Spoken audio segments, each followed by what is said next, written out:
Alert weather with meteorologist Rachel Coulter.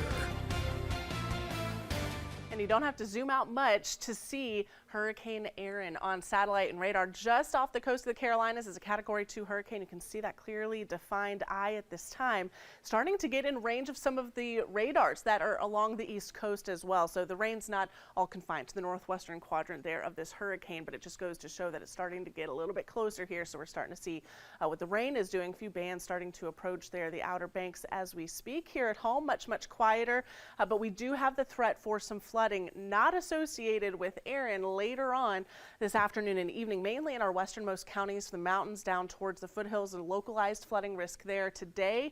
Tomorrow that expands to include the I-77 corridor, and this is again isolated flash flooding going to be a possibility, especially in your poor drainage areas, your low-lying areas, those areas that are most prone to flooding when you get some heavy downpours overhead. We've just been seeing so much rainfall. The ground saturated, just won't take much to cause some issues, and that will expand on into Friday as well from Charlotte, points south and westward with time. So let me time out at least today's showers and storms, and this goes to show that most of the area ends up staying dry. But if you're listening in from areas like Ashe County, Watauga County, down into Avery County, even the northwestern parts of Burke and Caldwell County, you'll have a better chance than any of us to deal with some of the heavier rain. I would keep the umbrella handy for sure heading out the door. Tomorrow morning we should start off dry, and then once again by the afternoon and evening hours we'll start to see some more showers and storms develop, and that time they'll be a little bit closer to the Piedmont and the Charlotte metro. From a temperature perspective, we're sitting in the low 80s already, and these temperatures only climb from here, so we're looking at highs pretty close to that 90-degree mark. Upper 80s expected by 3 o'clock and 5 o'clock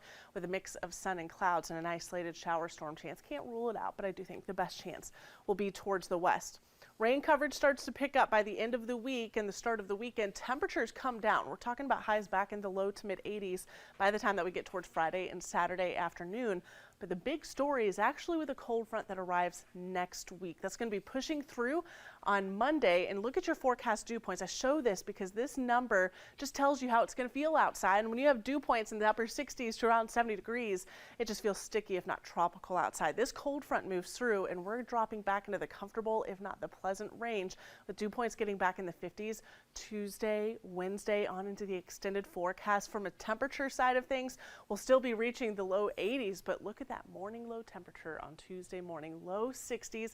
I would not be surprised if there were parts of the area waking up to the 50s on Tuesday morning, certainly on into the middle of next week. So we've got a lot to look forward to, but in between now and then, I know we've got a lot of outdoor events. We've got the Panthers game, we've got the Charlotte FC game, and I do think that we could see a few downpours. You may hear some rumbles of thunder that'll send those plans inside at least temporarily. And of course, we continue to watch Hurricane Erin with more updates throughout the afternoon on WBTV.